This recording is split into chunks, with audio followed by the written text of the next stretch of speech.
Will be Well, soon. what if I said we're live now? Ah, All right, even fantastic. better. Yeah, what's up, everybody? Welcome back to another episode of the Tattoo Weekly, number 13 to be exact. Today we're bringing in a special guest. We'll start talking together for the first 30 minutes, but Shanghai Kate will be with us today at half past. Really looking forward to that. We haven't seen you guys for almost a month, so a lot has happened in the world, in our lives, in our travel, all sorts of stuff. So, Jake, how you doing? Gabe, how you doing today? Oh, I'm doing pretty fantastic. Glad to be back to work. But it Yeah, was fun. yeah, It was fun to take time off. yeah. Awesome. Good to see you guys. I just had someone last week on a live stream that we were doing for Fireside. Someone in the chat was like, "Did you guys quit doing the Tattoo Weekly?" And I was like, "I think so, maybe, but maybe not." No, we're So back. Stay And tuned. We'll find out. that's yeah, right. if anybody is watching on the Reinventing YouTube or TattooNow or the Fireside YouTube, just drop us a comment and let us know that all the streams are working, that you can hear us, and maybe, where you're beaming in from. That'd be Yeah. awesome. I myself am Oh, out of Wisconsin. yeah. I'm from East Hampton, Gabe Ripley, tattoo now. Also, if you have any tattooer friends or people who like tattoos, tag them, right? That's part of the social media bullshit. No, game. Ooh, I hope I don't get flagged for that. Anyways, tag your tattooer friends and as well share it around so that they can come in and check it out. Absolutely. We already have a couple of comments on the Fireside stream. Adam Ugly says, "What's up, peeps? Missed y'all." And Shankar Arts says hi. So that's nice. We didn't even tell anyone we were streaming this morning. I love how people are just waiting. They're there, ready. Yeah. Well, I'm definitely down with getting this together to do it not religiously in a secular manner, if you can, because again, people dig it. I love doing it. It's great to be able to talk about the stuff that we're doing because I know for me, I'm so busy working on shit that often I'll work on stuff more than tell people about it. But anyways, like I said, I'm down and we have that booking link, so I think that we should do this every Monday. People then should, maybe expect it even.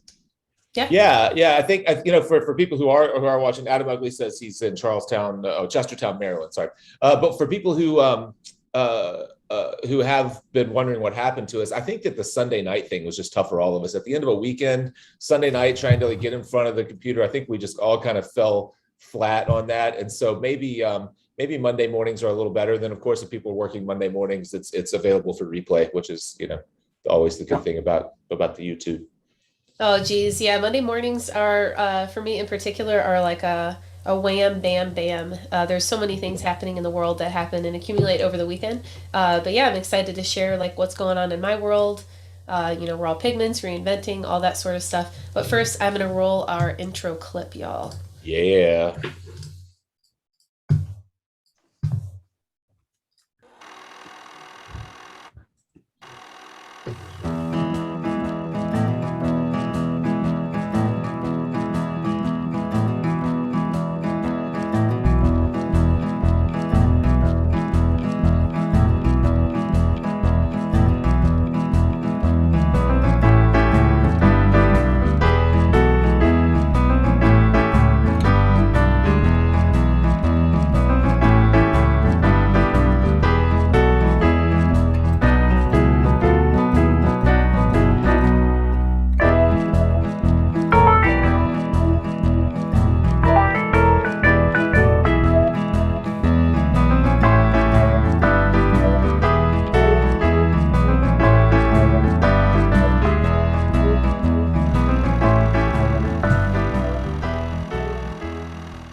All right. All right. All right. So So we we do were want to let going to. everybody know that we have an awesome special guest. Shanghai Kate is going to be beaming in pretty soon, and That's awesome. yeah, it's pretty amazing. She did an interview with Mark Lascarbo a couple of weeks ago, and it was a ton of fun. So I'm busy editing that. That should be up soon. But anyways, I just wanted to let people know as we're getting into this. Um, Whenever I hear Shanghai Kate, I like or if I'm in an event that she's at, it's always that's Shanghai Kate, that's Shanghai Kate. So it's cool to have such legendary status. I'm really looking forward to talking to her. Yeah, I am too. I didn't know her until you brought it up. But I've since learned more about her. Looked her up, found her Instagram and stalked it for a little while. Yeah, it seems like she's been around. I'm sure she has a ton of great stories. Absolutely. Absolutely. When you were mentioning that you weren't quite sure who she was, I was like, those times when all those old timers are like, you really should know such and such and so and so. I wanted to be like, Jake. Yeah. Yeah. But it's awesome. No, it's fun. There's obviously so many characters throughout all this, time. It's fun to, again, always discovering new people, right? Yeah. And she's great. She's a great storyteller. So. Yeah, that's sweet. What I was thinking about with Jay Brown. He did an episode of Tent Talk 2 weeks ago, I think it was, and he was broadcasting out of the some stuff from his Northwest Tattoo Museum, which was super cool. And some of the stuff he was telling me, I didn't know, but I felt so happy to have talked to him and seen some of the stuff that he had with those memories. He talked about, if you guys go back to the episode of Tent Talk, he talked about a tattooer that literally tattooed until the day he died. He actually he actually died while he was tattooing. So it was a super cool story, just straight up craziness that's happened over the years. Yeah. And run through it's who again, and where do we find? Is it on the TED Talk YouTube? Yeah, it's on the last TED Talk, the most recent TED Talk from the Northwest Pacific Tattoo Expo, I believe, with Jay Brown. Jay Brown. I'm gonna make a note. Oh gosh, he's got some great stories. I'd love to get him on a show just to talk some stories. Yeah, sweet. If there are people going to tattoo conventions that, and if the promoters of the conventions haven't brought any of us there to do live coverage, definitely feel free to contact us because we love beaming into all the different tattoo conventions that are starting to happen. Mm-hmm. Yeah. You guys have any plans to travel soon?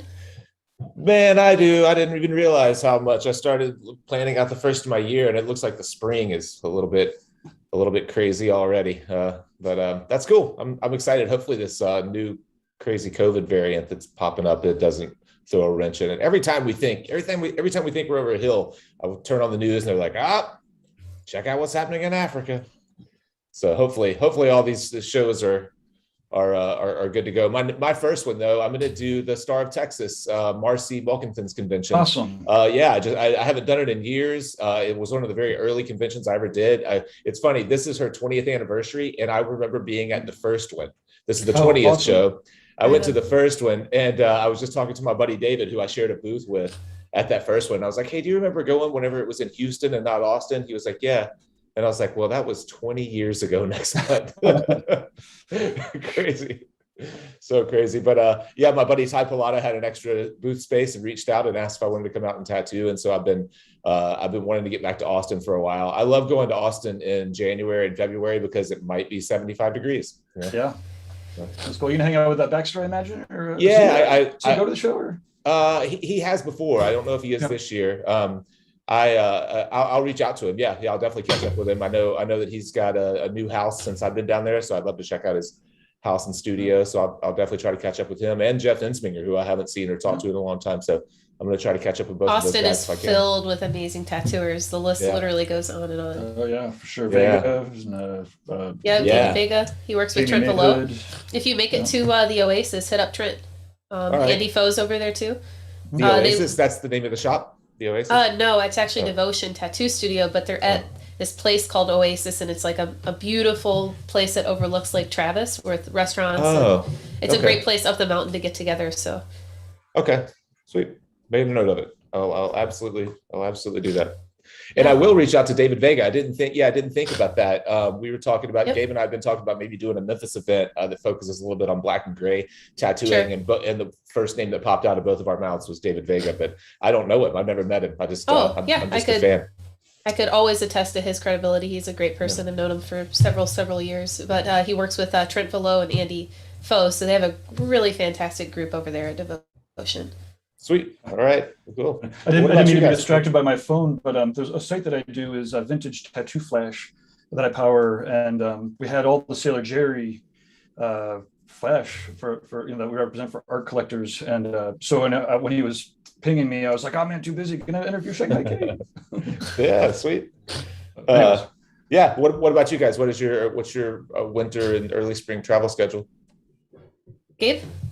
Let's see. So, I don't want to leave anything out. February 5th and 6th, I've been working with Durban guy on a reinventing event at Red Tree, which will be pretty awesome. I think there'll be like 100-ish tickets for the 2 days. And then we're putting together a good little seminar list, a fucking badass seminar list. So let's see, that's February over at Registry, February, and then March. Shit, no, this is where I don't know. Let's see, March, April, so April is the Inspiring Tours. So that's in New Hampshire, the Bed and Breakfast, with Nick Baxter and Sean Barber, which is pretty cool. That event already sold out for Inspiring Tours. Yeah. So yeah, again, just real quick plug, if anybody's interested in future Inspiring Tours, inspiring.tours is the website. And we basically put together, with Jake's small little tours going to inspirational places. Let's see, what else? Hell Cities is coming up next year. I don't know. Yeah, next year we'll see. I'll be there. I think it's in May. I'll be at May 20th to 22nd. Yeah, will you guys both be there? I have something super important on the 24th, so it could be wrong, but I believe actually I won't, because I think it's the same week as the New York Tattoo Convention. Okay. Yeah, that Donald puts on, so I believe I'll be there. Yeah, no, I'm wicked psyched. Hell City's been one of, to your point, like 20 years ago or whatever. I don't know if it's been quite that long, but Durbois is very meticulous about putting on a fantastic show. Pretty much every detail is covered. It's awesome. I'm pretty psyched for that. So we'll have like a reinventing booth and a TattooNow booth, and I think either guy will either be showing up or beaming in, depending on how stuff rolls out. But actually, so anyways, that's also, and then the Paradise, of course. There's a couple other shows. Let's see. There's Ink Mania. There's Rubber City. Where's Ink Mania? It's outside of Tampa, right? Tampa area, yeah. It's right around the Dolly Museum. So it's a Dolly Museum field trip. Yeah, that's what I did last time I went there. It was so fun. Okay. Chino kicks my ass in VR. Well, he kicks my ass in chess, but Chino, the guy that puts it on, I got onto the Oculus to stake out some of the tattoo spaces that are in there, and I started playing chess with them. Like, I haven't played chess for 5 years. Sorry, just real quick, it's a funny story. I haven't played chess in like 5 years since I got my ass kicked with the tattoo shops. I'm like, there's no way I'm going through that and losing at chess. And so I haven't played in fucking 4 years. And now we're on the VR, so it's like we're looking at our virtual avatars, and he's just fucking kicking my ass. He's like, want to play speed chess? I'm like, speed chess? No, man. I agonized over every move for an hour or two. And he's like, well, I just been playing speed chess, so all of a sudden, like, for the first time in 5 years, I'm playing chess with a guy who's been playing speed chess for 15. He's been playing speed chess. Anyways, point is, VR is pretty badass. Ink Mania. Anyway, lots of travel unless COVID fucks it up. I've never really played chess, but I loved the Queen's Gambit. It was one of my favorite shows of the last couple of years. Did you watch the Queen's Gambit, Gabe? I caught maybe like 2 or 3 episodes. You should get back on it. It was awesome. I'll get through the whole thing at some point. But it was great. Yeah, that's my chess story. I watched the Queen's Gambit. Yeah. I was going to ask you though. Last chess thing, Baxter did a fucking sick ass chess piece on Mike DeVries. That's of chess. Yep. If wants to play chess, go challenge Mike DeVries. No. Actually, I've seen that. I've seen that chess piece. It's older now, but I remember seeing photos of it when it was fresh. Oh wait, just lastly to tie this together with the Ink Mania show, he's going to have like a little tattoo chess tournament going on, or maybe for fun chess tournament. Because he teaches chess. He's a chess guy, and he's going to tie it together with a benefit. He knows enough players. So if there's any chess tattooers or chess tattoo clients, then that's probably another reason to get down there for that show. And then they go to the Dolly Museum after. On the complete opposite side of that, the Austin show, the Star of Texas show, does tattooed gloves. So it's tattooers fight each other in a real boxing ring. So It's kind of like chess, but different.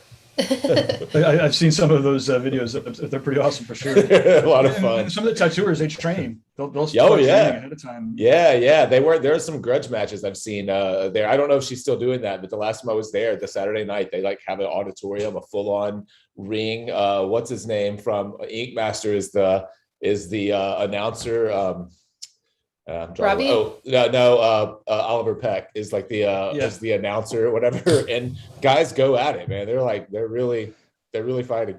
Well, you guys, I noticed that we have a special guest in the waiting room before we go on. So if I can go ahead and let her in. Otherwise, without any further ado. Do you want to talk about the shows you're going to be at real quick? And then, sure. Yeah, we do have some cool stuff coming up for Raw. I was going to show you guys super quick. I'm going to head out to New York because one of our Brazilian artists has landed at Inkology, and I'm going to have my leg tattooed by him. So I will be going to New York. Go back up to the top. Who's this? The Tony V. Super great guy, great personality. He has a wide range. He's at Inkology. But for me, I prefer full color. Look at that color. Yeah, I'm a color person. And he's working alongside George Lange, which We talked to him when I was at the Tattoo Collectors Expo, if anybody remembers. But man, Inkology has some heavy hitters. I was, debating on whether or not to go after the Philadelphia convention in February. But yeah. Nice. Yeah. Where's he from? Originally?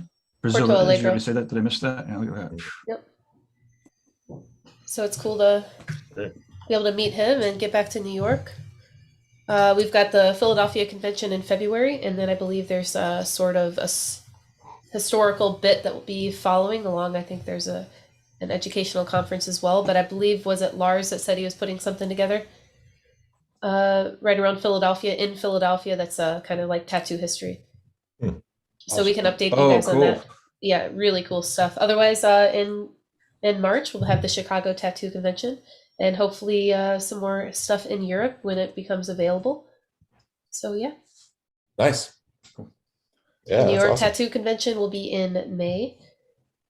So there's all sorts of stuff kind of happening. I know that Alex has been updating his website and seeing all sorts of conventions happening. So we'll kind of see how it plays out with international stuff. Yeah. He's awesome. he's heading over to Europe to. He's gonna be able to land in Europe pretty soon. He's this is Alex from World Tattoo Events. Yeah, I saw that. It was pretty cool. He's got a lot of good interviews. Like 2 years off. Oh yeah, for sure. He interviewed Mark from Needle Jig about history. He's doing a lot of interviews about tattoo conventions before the internet. And that's cool. How do you find those? They're on the Reinventing the Tattoo podcast. Okay. And the YouTube channel. Yeah. So he has a regular show that he's doing there, Alex? Pretty regularly. I mean, now that he's traveling again in Europe, it might be a little less, but I would say semi-regularly. Sometimes it's twice a month. Sometimes it's once a month. Sometimes we skip a month. Sometimes we'll do a panel. Sometimes we'll have like just one person that he talks to, but every time I make sure to listen in live. It's just cool. Yeah. I mean, he interviewed like Mickey. Mickey was awesome. Yeah. Nice. So let's. Are we ready for Kate? Yeah, I'm ready. It's 11:30. We could do it like on the dot, Evan. Here we go. This is cool for me, guys. One of the things I like about the Tattoo Weekly is stuff like this, bringing in artists to talk to. I know that we talked to Dan Maudsley in the past, another artist. So very cool. Thanks, Gabe. Oh yeah. No, sorry. Okay, so we have audio. Hey, Kate. Hi. We just need to catch up a little bit. Oh, there's your video. Awesome. All right. Hello. Hi, Lauren. Fantastic. Hi. So happy to see you here today. It's a nice Monday morning, cold where I'm at, but really excited that you're here with us and looking forward to talking to you. Thank you. Thank you for having me. It's a little cold here. It's cold in Austin, Texas. Oh. We were just talking about Austin, Texas. Yeah, we were. I hate to hear that it's cold. 42 degrees. That's pretty chilly. It's pretty chilly. Yeah, that's colder than Memphis today, I think. Really? Yeah, I think so. Yeah. I'm Jake, by the way. We've never met. Nice to meet you. Hi, Jake. I'm Shanghai Kate. Nice to meet you. It's flurrying outside here in New England. The other day I was outside, I'm a New Englander though, so it'll be snowing, and I'm like, I guess it's time to retire the flip flops. Right. I must.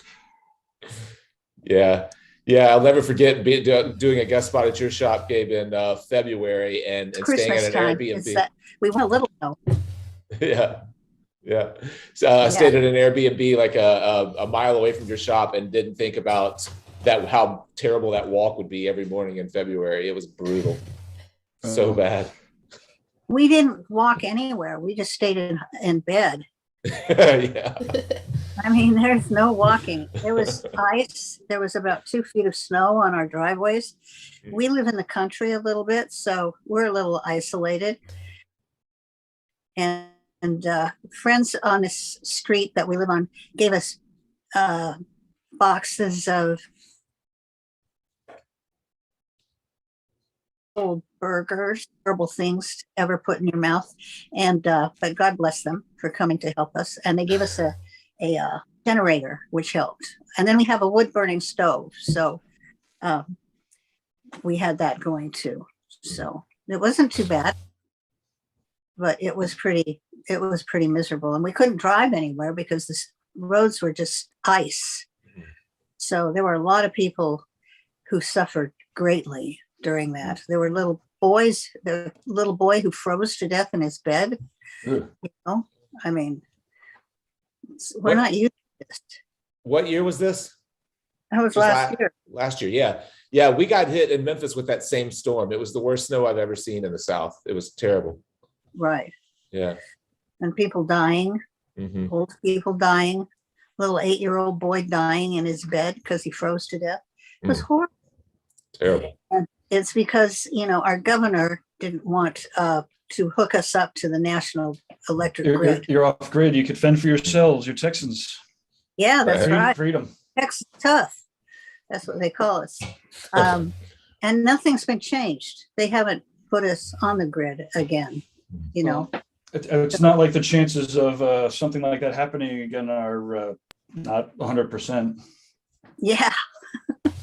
Well, we've got the polar vortex this year, so we're looking forward to seeing what's going to happen. But this year we're getting our own generator, and I'm not ever going to eat a White Castle burger again. Ever. So shifting back to or forward to the tattoo convention, have you gone to the Star of Texas much, or what's your experience with the Star of Texas convention there in Austin? Oh, I've gone to it every year, except last year when it didn't really happen because of the storm. It'll happen this year, but I've been going to it for about 10 years. I came here to go to that convention, and I got off the airplane at 1:45, and at 3:30 I was in the hospital with a shattered leg. Oh. So I didn't get to go to the convention that year, and I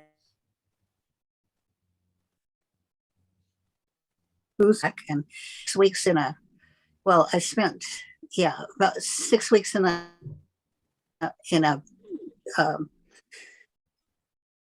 an extended stay motel, which was right down the street from a taco deli. So I got to roll my little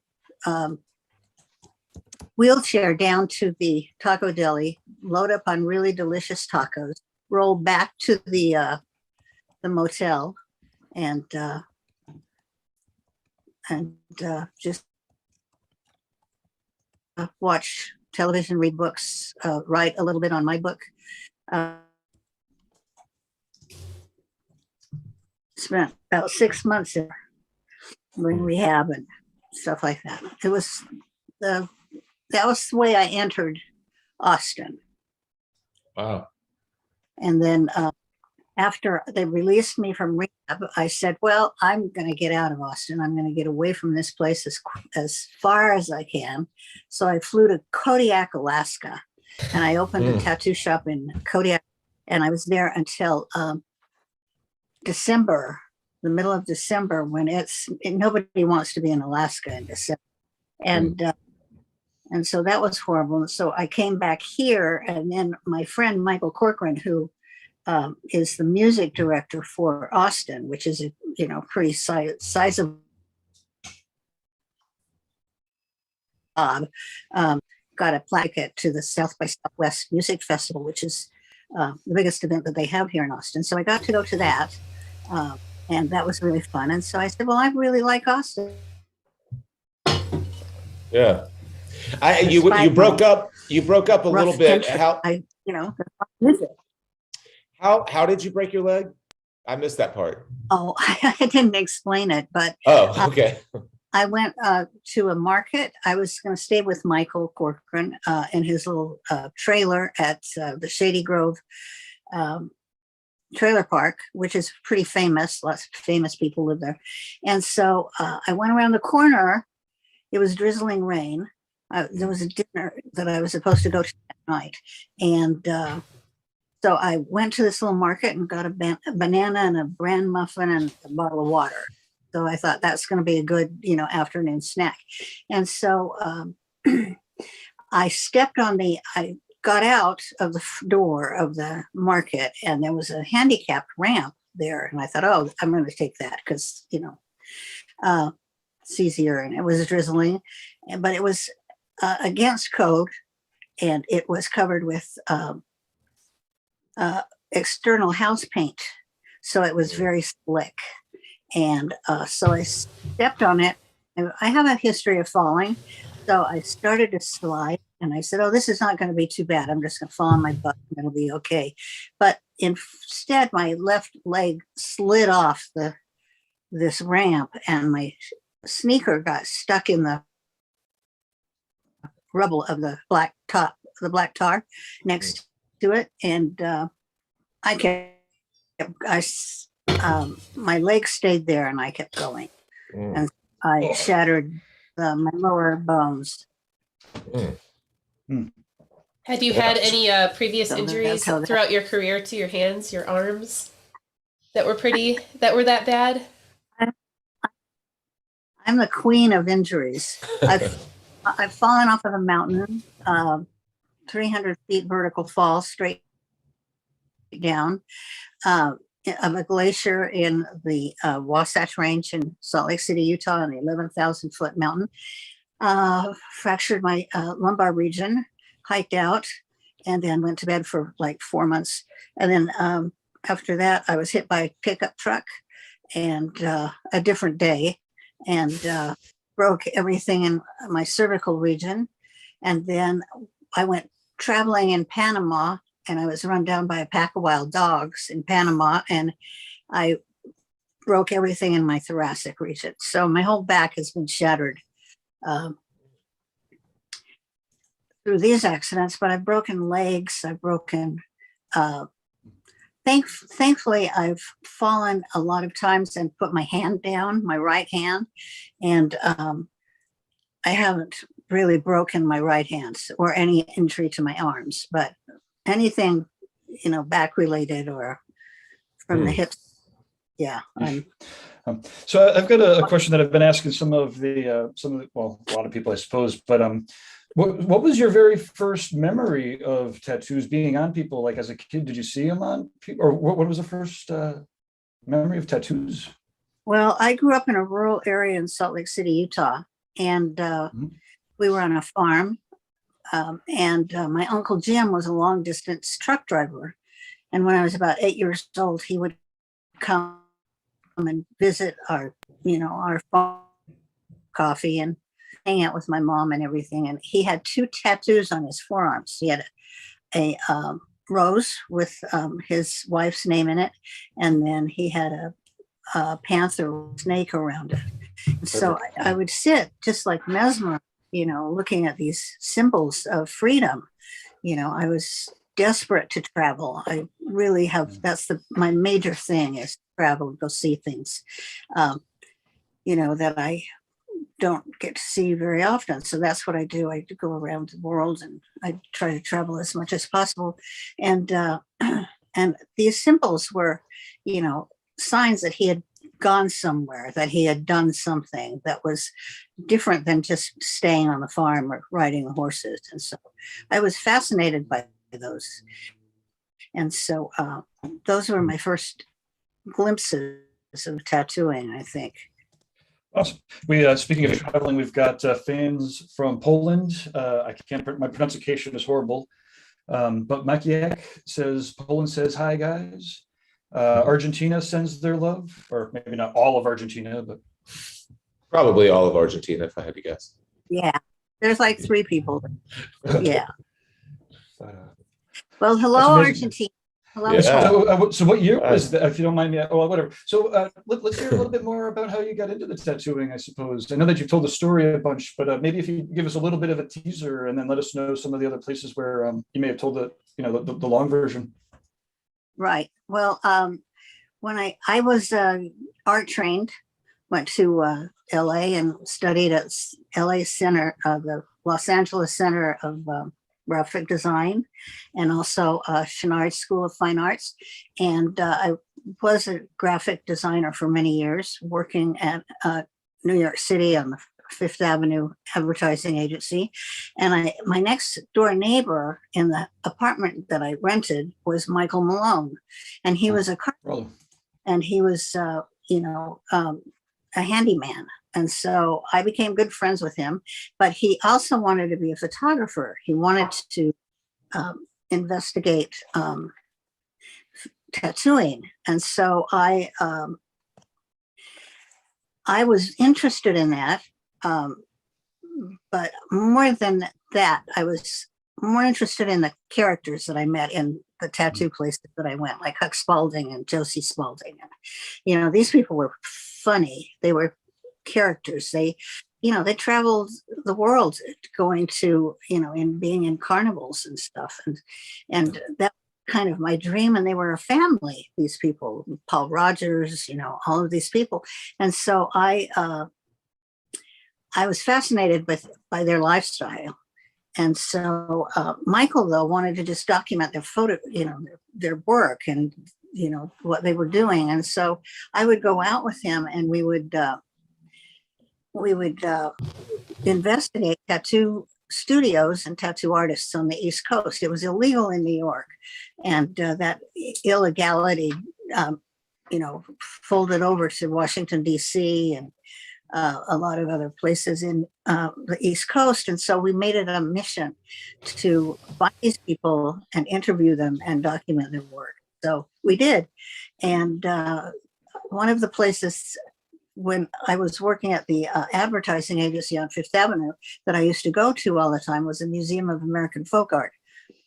And one day I was putting together their permanent portfolio by which they solicited grants and so forth. And I found out that they were going to do a show on tattooing.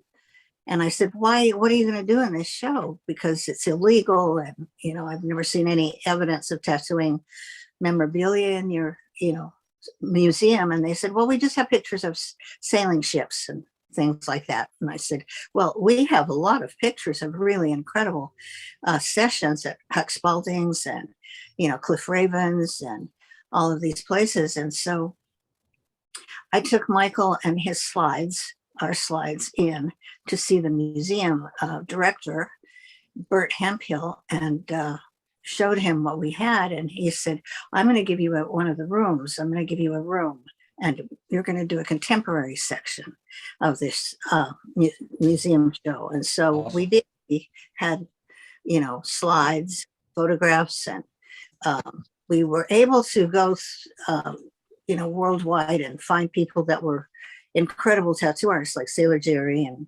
Kazuo Ogori and people like that. And so we were able to document them as well as the ones that we already did. And we solicited photographs and anecdotal information and put that on the wall. And we had a show presentation. And that show ran for an extended 3 months. And so we were, it was groundbreaking. It was groundbreaking that we were the first people to document these incredible masters of tattooing. That what year was this? I don't know if I. This was 1971, right? Maybe 1971. Awesome, amazing. It was put on the cover of Folk Art magazine. They wrote a whole issue about it a couple of years ago. And so, we were the first people to, investigate these legends and document their work and then present it. And it was, that's what I did. And what then, was the reaction of everyone who attended, that initial reaction in the beginning of them seeing those photos? People were fascinated. It was hugely popular. This show it had an extended run. everybody loved, to see this because nobody saw anything like this. Nobody knew these people. Nobody saw tattoos like this, especially Sailor Jerry's tattoos. I mean, they just blew everybody out of the water, everybody. And so we started corresponding with Jerry and Ed Hardy and, all of these famous tattoo artists on the West Coast, because there's a big difference between East Coast tattooing and West. And so became very good friends with all artists. I'm happy and lucky to say. And then after that, we became pen pals with everybody. And after that, we were invited to go to Sailor Jerry's house for the first international tattoo convention. And it was called the Council of the Seven. There were 7 of us that attended. It was me and Michael and Sailor Jerry and Ed Hardy and Kazuo Ogori from Japan, Des Conley from Australia, who made the Sailor Jerry machines, and then Sailor Jerry's shop girl, Mick, who was like Sailor Bait. But she was kind of his first apprentice, Jerry's first female apprentice. And so then after I arrived, she left and I took over kind of that way.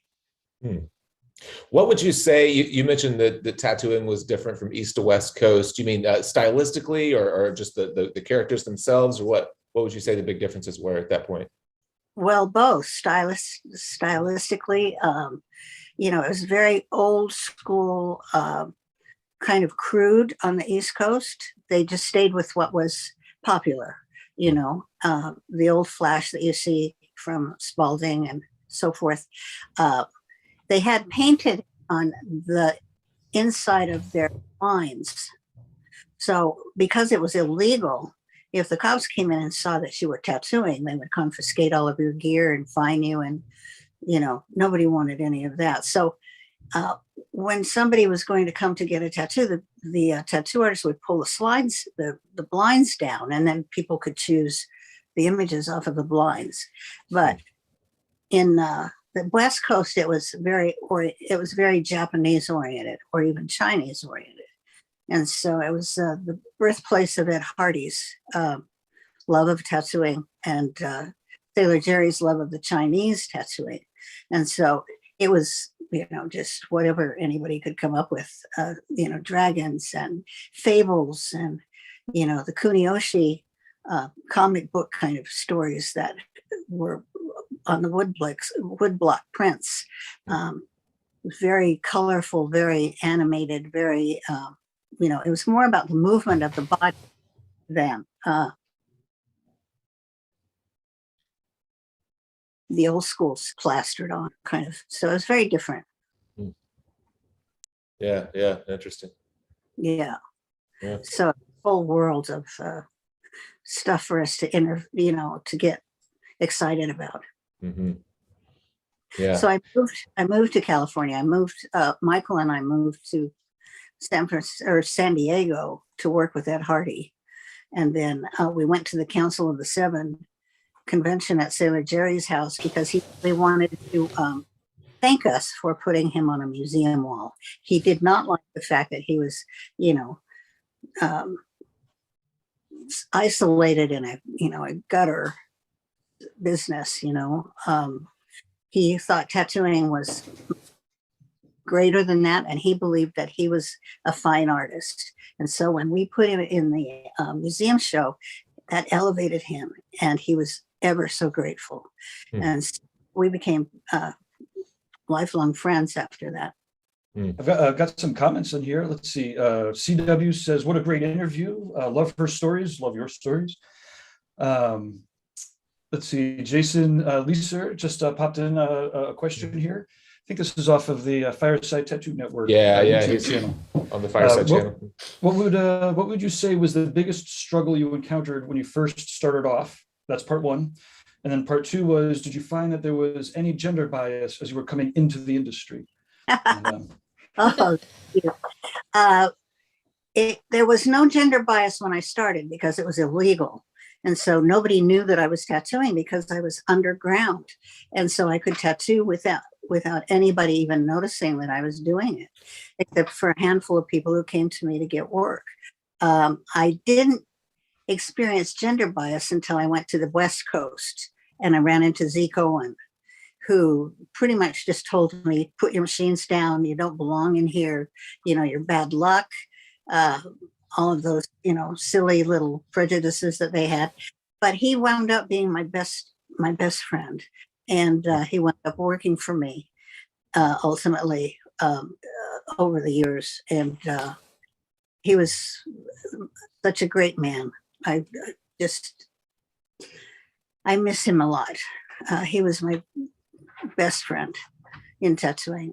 He called me a sister, which is pretty, important especially when his starting off point was so opposite of, oh yeah, like his initial reactions were clearly something he had to overcome. Yeah. At first he didn't want me to ever tattoo in his shop because I was bad luck, but then he would run off to the dog racing track or the horse racing track, and he would go gamble for days at a time. And, it was military payday, and he was, he wanted income from that. And Michael was really fresh and know very much about it. And I was, because of my art training, I was a little bit better than he was. And in fact, I heard from a tattoo artist in the East Coast that from another tattoo artist that he told another tattoo artist, Timmy Tats, that when I started, all the men were terrified of me. They were terrified of me. So, because I had an art school background, and I never played the girl part. I never wore perfume. I never wore revealing clothes. I never wore makeup. I was just, there to work, and I wanted to keep my gender out of it. And so I tried my best.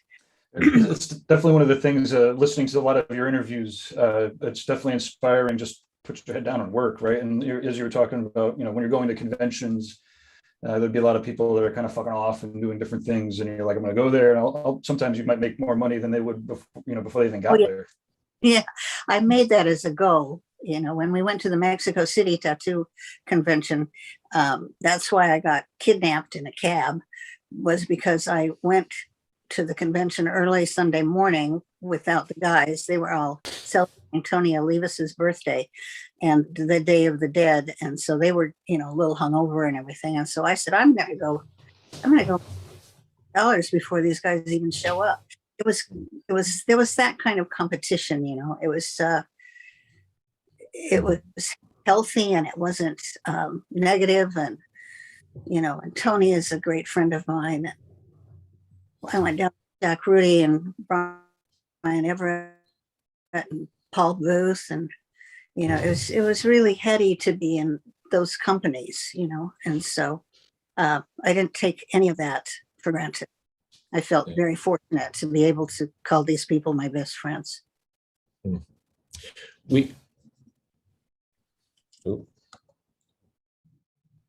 You got the next question, Jake, from your? Yeah, I did. Sorry, my screen just went dark for some reason. We have another question from CW on the Fireside channel that asked Kate how you feel about the way tattoos used to be associated more with rebellion and danger versus the general acceptance that they have now, and how you feel about that. Do you miss tattoos being more cool and forbidden? I don't know if that's what he meant to say or not, but I guess you get the question.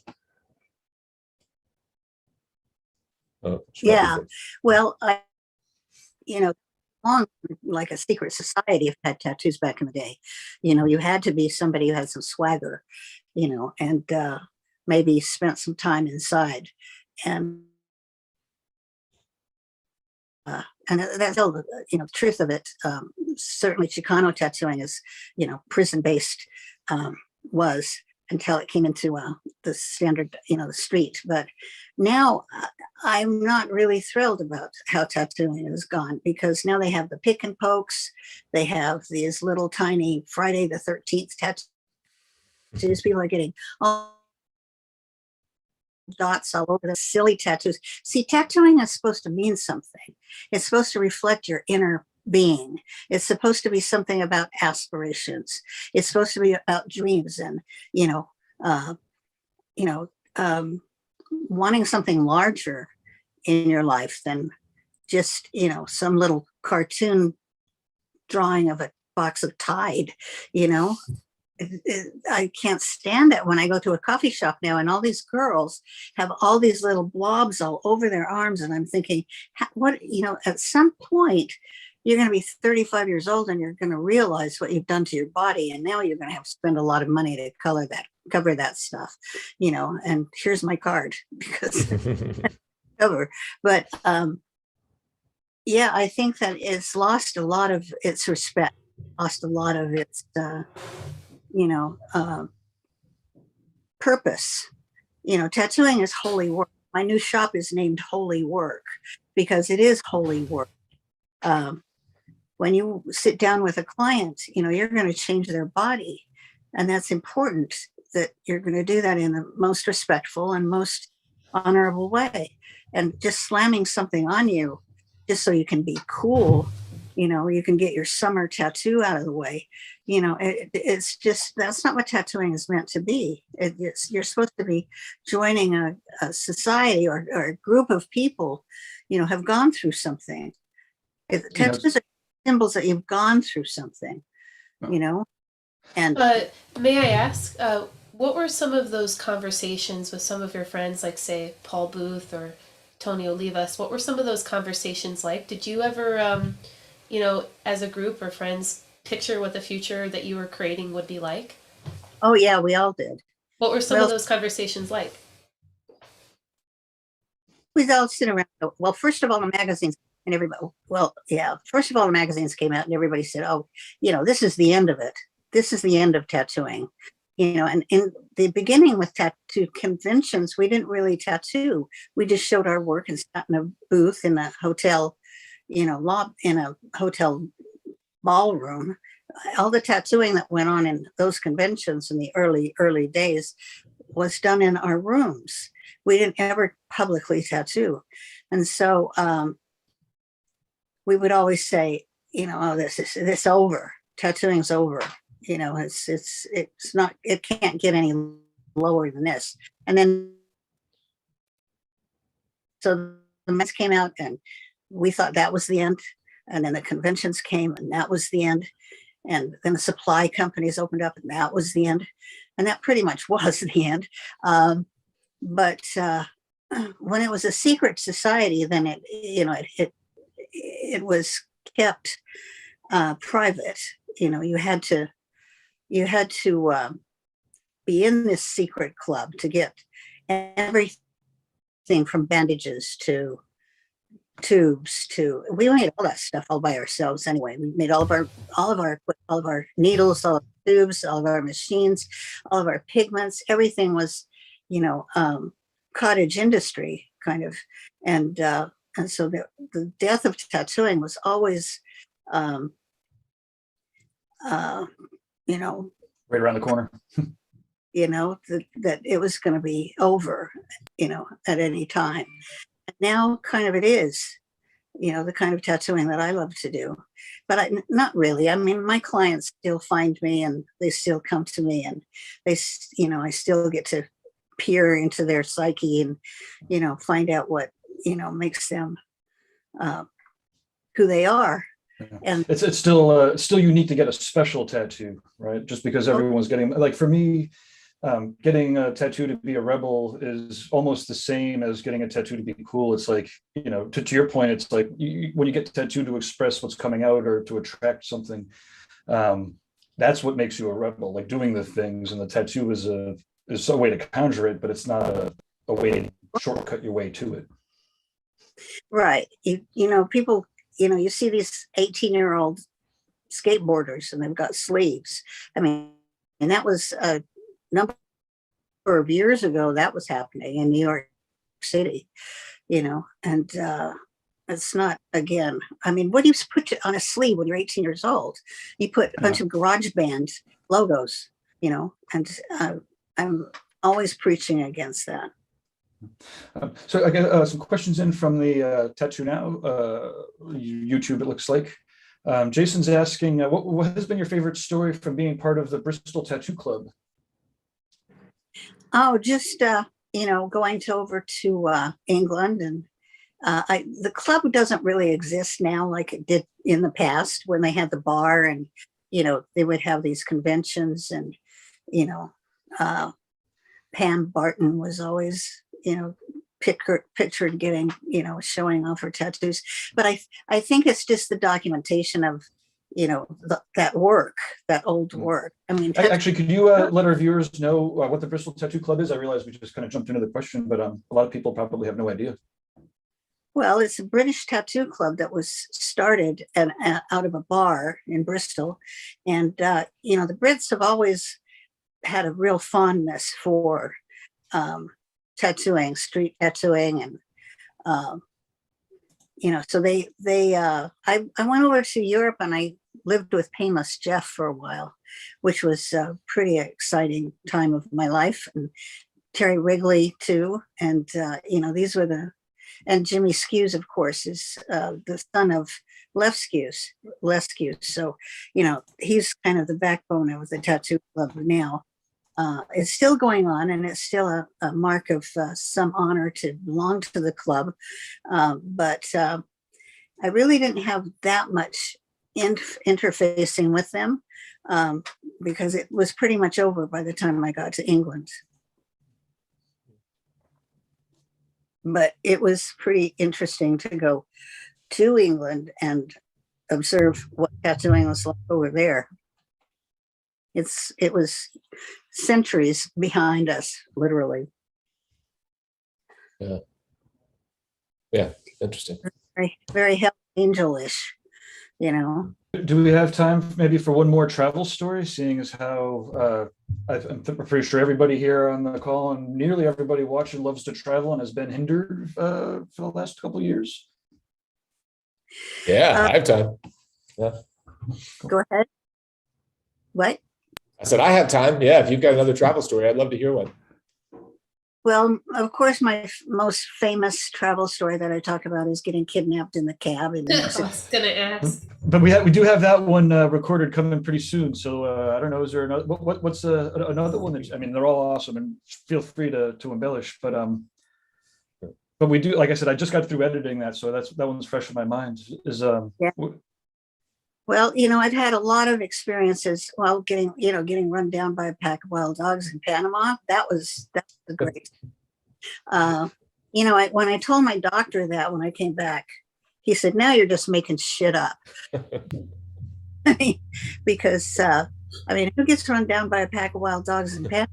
But I did.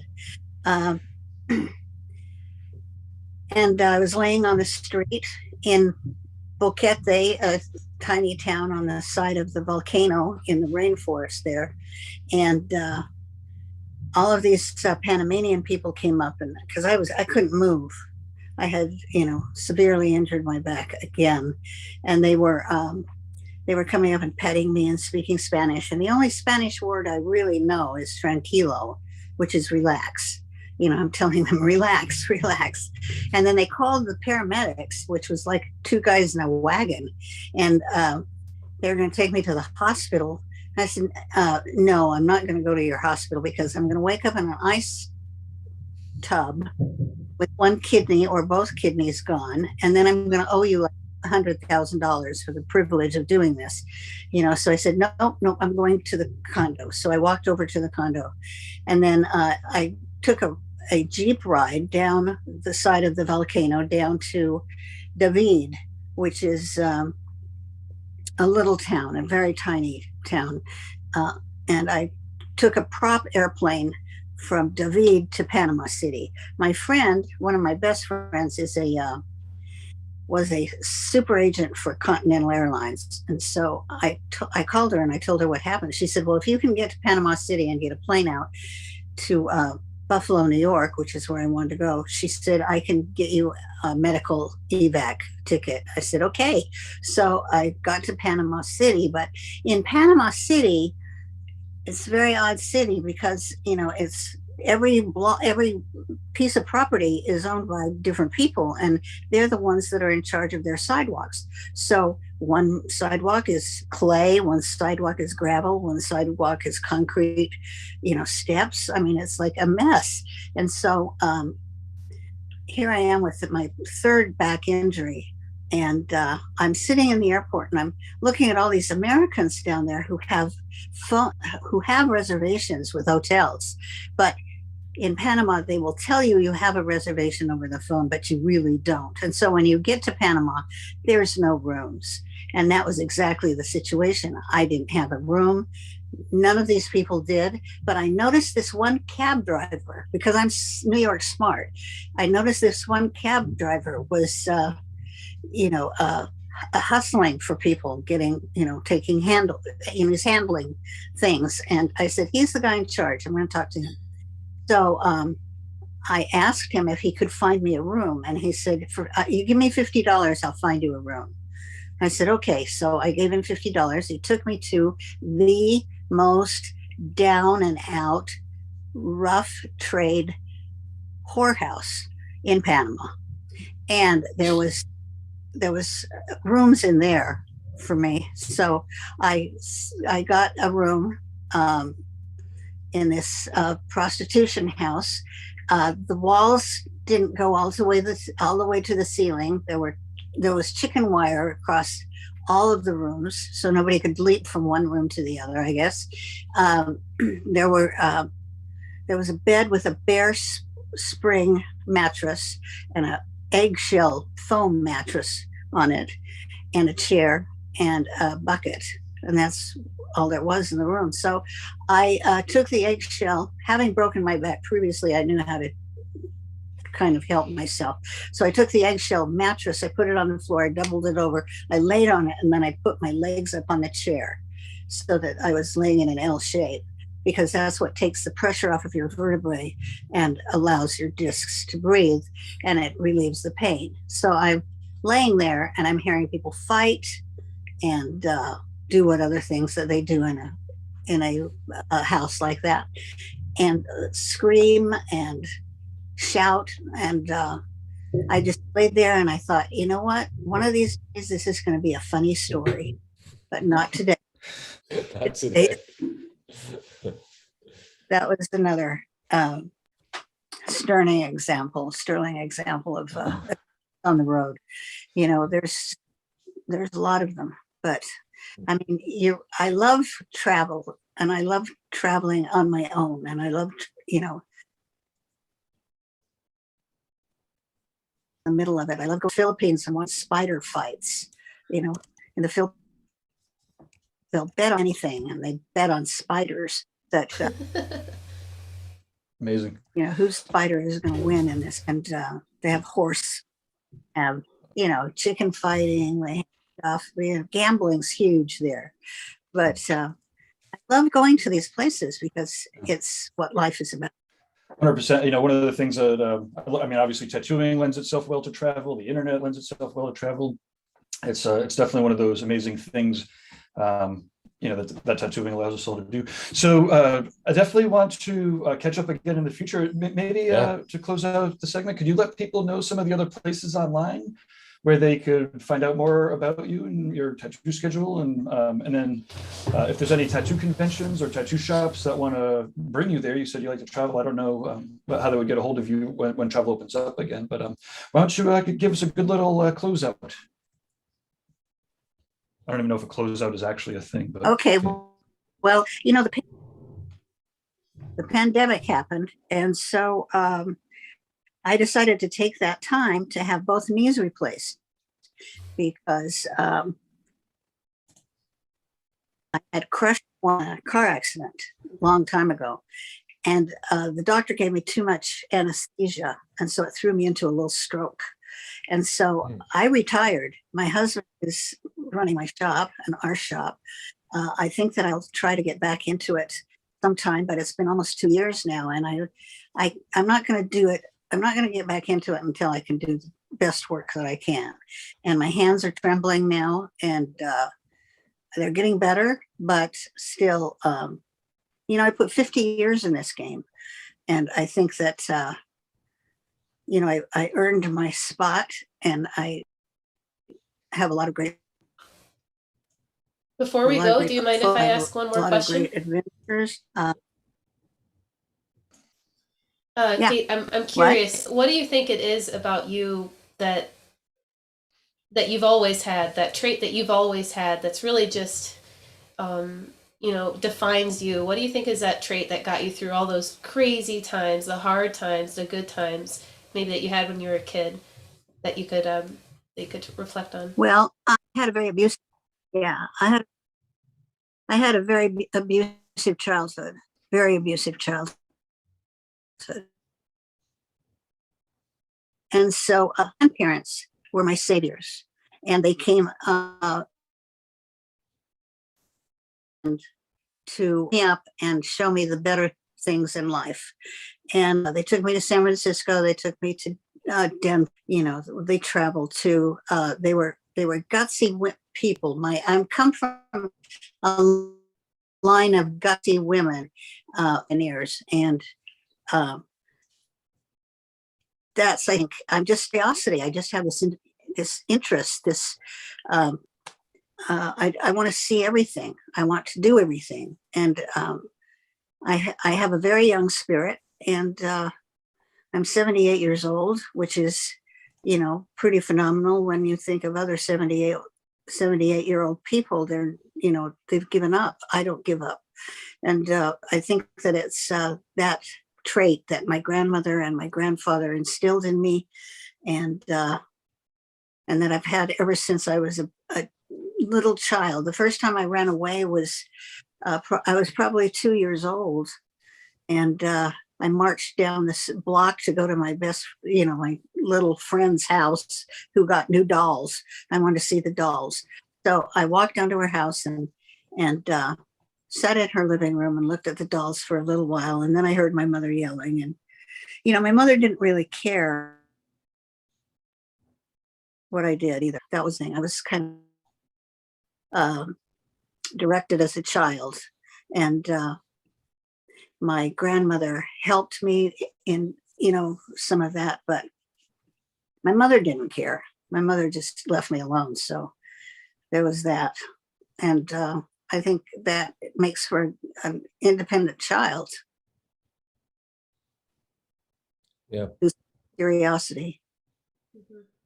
And I've always, you know, I've been a newspaper reporter. I've been a chef, you know, in between, you know, little slivers of time in between going to a new place and wanting to tattoo. But tattooing is my life. I love tattooing. I love illustrating people. I love the people that are in tattooing, old and new. And so, you know, I have a grundle of friends on social media who care about me a lot. And I just am very lucky. I'm very, very fortunate to have had the life that I've had. And I'm just not ready to give it up. So you'll see me again. Conventions again. Awesome. And I'll be definitely can't wait.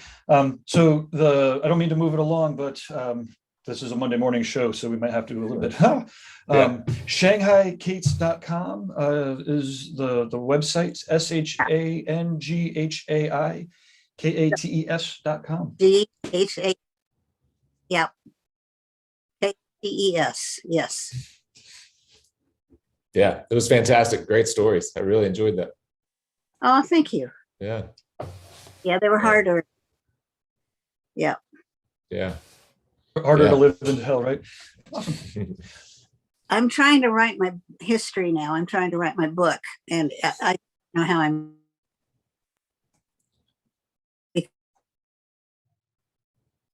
Have binders of letter Hardy, Rogers, you know, the binders that are this thick, like 2 inches thick, and tons of photographs, tons of. I really want to put all of this out so everybody can see it, but I don't know how I'm going to do it. I hope you can find a way. Yeah. Well, I'm going to probably break it into pieces. Yeah. Yeah. Yeah. Fantastic. Sounds Awesome. Well, like I amazing. said, thanks again. We'll definitely stay in touch, and I'm gonna click the button, and we can't wait to catch up in person or again on the computers. Yeah, absolutely. Thank you so much for your time. Thank you. Thank you so much today. A pleasure to meet you.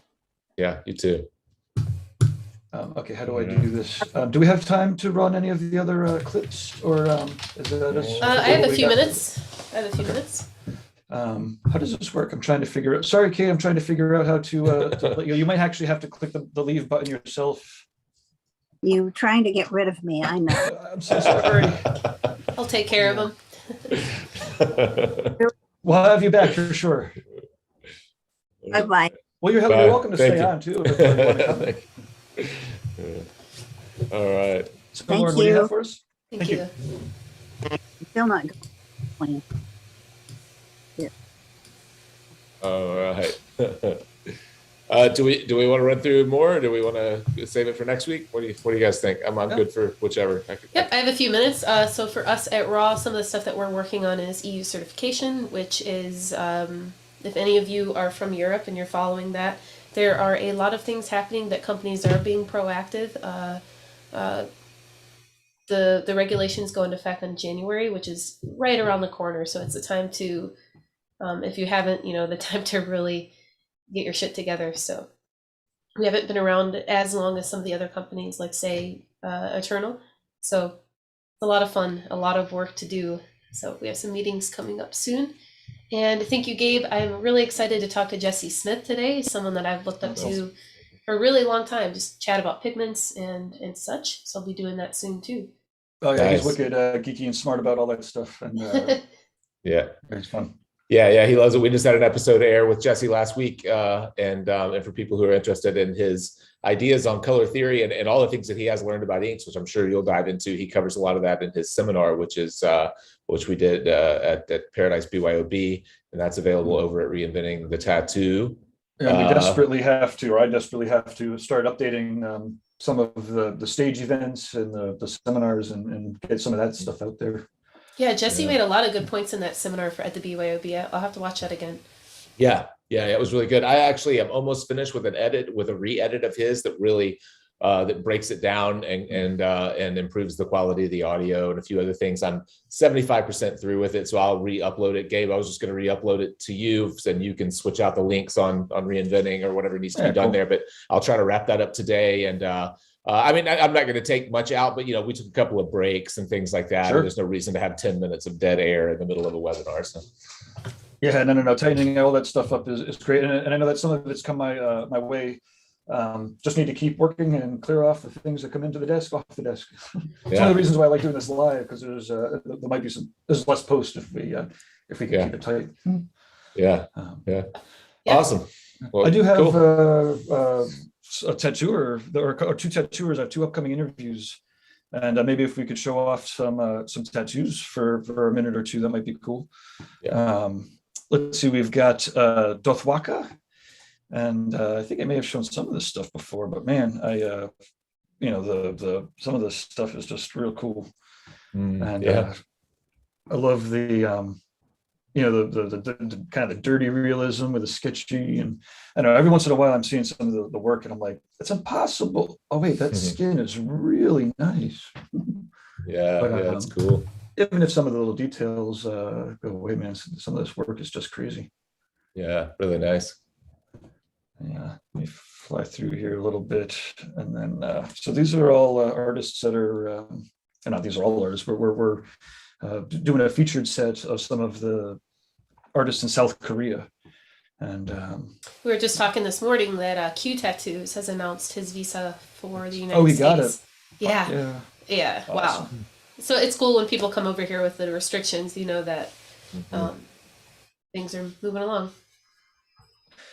I'm going to stop that before we get to the passport picture. And there, nice really little nice. black and gray realism there. Bam.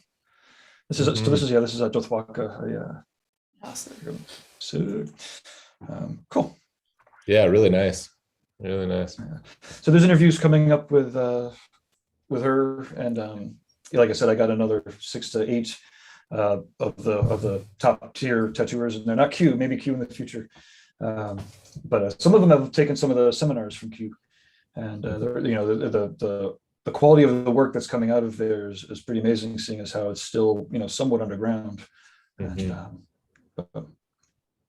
Yeah, really nice. And then one of these episodes, we have to talk again about the whole sponsorship thing, because I know that was fresh in my mind for one of these episodes too. Mm-hmm. Oh, yeah, the thing that John Barrett did, is that what you're talking about? Yeah, we had mentioned it in the last episode that we did. Just looking for thoughts, because it's a really loaded question. Yeah, I'd like to play a little bit of that maybe the next episode and get folks' thoughts on it. I thought that was really the way that he broke it down really sensibly. I've had those types of conversations. If you have a platform and you're sharing things, a lot of times people are they want to the idea of kind of trading products for sponsorships, and then what the trade in value really is there. And Russ Abbott and I actually had a conversation, not on air, just on the phone, about that very topic, and then Yogi went even deeper into it and really kind of dove into the numbers in his little Instagram post. So that'd be a cool thing to talk about next time. Cool. Yeah. Speaking of working together, thank you, Jake. He featured some raw pigments on his channel or Instagram, so that was really cool. Thank you for doing that. Yeah. We actually just did a live stream, and I was using some raw pigments. We had a handful of people last week asking what I was using, and I actually got, after that live stream, I got a handful of messages with folks asking how I felt about the pigments, and cool. And comparing them to other brands and things like that. So yeah, that's cool. I'm glad. I'm happy to help share. Yeah, much appreciated. Yeah, all right, you guys, should we go ahead and wrap up? Let's wrap it. Mm-hmm. All right. Thank you, guys. Yeah, well, if you want to find me, I'm Lauren at Lauren Worldwide or at Raw Pigments. If you want to shoot over an email, we can hook you up with a link to be a guest on one of these episodes coming up. All right, Gabe? Yep, absolutely. If you're have awesome, interesting things to say and you're talented and not an asshole, excuse me. I'm Gabe Ripley, TattooNow.com, partner in Reinventing the Tattoo, and love doing computer geeky shit. And I do have a little bit of time for some new clients if you're looking for CRM. It's actually, you'll see some new site launches pretty soon. We've got personalized websites, so that somebody that goes to the homepage, depending on what type of visitor they are, will see the appropriate content, which is pretty amazing. Anyways, point is, GabeRipley.com, and there's free 15-minute consultations to talk about business or tech. And nice. Yeah. I can't wait to do this regularly every Monday, 11 a.m. from here on out. Yeah. All right. Yeah, it sounds great. Yeah, I'm Jake from the Fireside Tattoo Network, and we just have a brand new course. The only thing we really have new that's going, brand new course called Fireside Simplify, where you follow me through my thinking and working process from consultation through stencil on the skin. And it's not so that you can copy my process, it's so that hopefully gets the wheels turning about why it's important to have a process and know why you're doing what you're doing each step along the way. You can find that at Fireside Tattoo. Click on courses, Fireside Simplify. Thanks, guys. All right, awesome.